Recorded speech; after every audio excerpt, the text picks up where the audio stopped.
शुरू। देश के 7 से अधिक राज्यों में बर्ड फ्लू के कारण सैकड़ों पक्षियों का मरना या मारा जाना दुखद तो है ही, मानवता पर प्रश्न चिन्ह भी है। विराम। बेजुबान पक्षियों में भी कौओं की बड़ी संख्या में मौत झकझोर रही है। विराम। कौओं की चिंता इसलिए भी ज़्यादा है क्योंकि अव्वल तो शहरों में उनकी संख्या बहुत घट चुकी है। गांव में भी वे पहले की तरह नज़र आते हैं।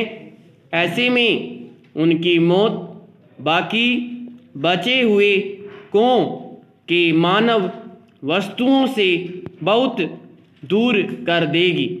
कौओं के साथ मानव बस्तियों का रिश्ता पुराना है। वे सदियों से सफाई कर्ता के रूप में हमारे आसपास से नाना प्रकार के जहरीले या अवांछित कीड़े मकोड़ों को हटाते आए हैं। उनका हमारे पास न होना हमारी सेहत के लिए भी खतरनाक है। विराम। कौओं की मौत की सूचना राजस्थान, महाराष्ट्र, मध्य प्रदेश, केरल, हिमाचल प्रदेश, दिल्ली, हरियाणा, उत्तर प्रदेश से विशेष रूप से आ रही है। विराम। विशेषज्ञ जांच में लगे हैं, लेकिन सामान्य रूप से कौओं में बर्ड फ्लू का संक्रमण दूसरे पक्षियों से ही हुआ होगा। आमतौर पर कौओं को दूसरे पक्षियों जंतुओं के शव खाते उठाते देखा जाता है। इसी वजह से उनमें संक्रमण की गुंजाइश ज़्यादा रहती है। पैरा। इस बार ज़्यादा आशंका यह है कि विदेशी पक्षियों के जरिए ही बर्ड फ्लू का देश में संक्रमण हुआ है। सर्दियों में बड़ी संख्या में विदेशी पक्षी भारत के तालाबों, खेतों में समय बिताने आते हैं। कुछ पक्षी तो यहाँ सर्दियों के समय 4 से 5 महीने तक रहते हैं। ऐसे में यह बहुत ज़रूरी है कि विदेशी पक्षियों की खास तौर पर निगरानी की जाए। तालाबों के आसपास नज़र रखने के साथ ही सफाई के काम को मुस्तैदी से अंजाम देना होगा। यह वही मौसम है जब किसी न किसी राज्य में बड़ी संख्या में पक्षियों की मौत की खबर आती है। अतः संबंधित महकमों और विशेषज्ञों को सचेत हो जाना चाहिए।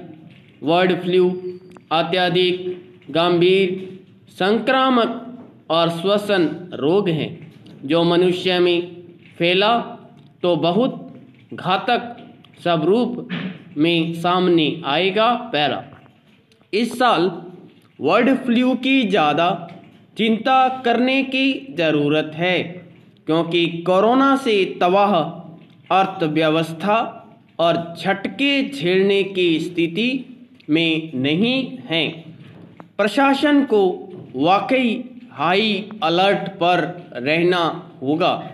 बर्ड फ्लू अर्थात एवियन इन्फ्लुएंजा के प्रकोप को रोकने के लिए अधिकारियों को प्रभावित क्षेत्रों के 2-3 किलोमीटर के दायरे में बतखों, मुर्गियों, पक्षियों आदि पर निगाह रखनी पड़ेगी। विराम।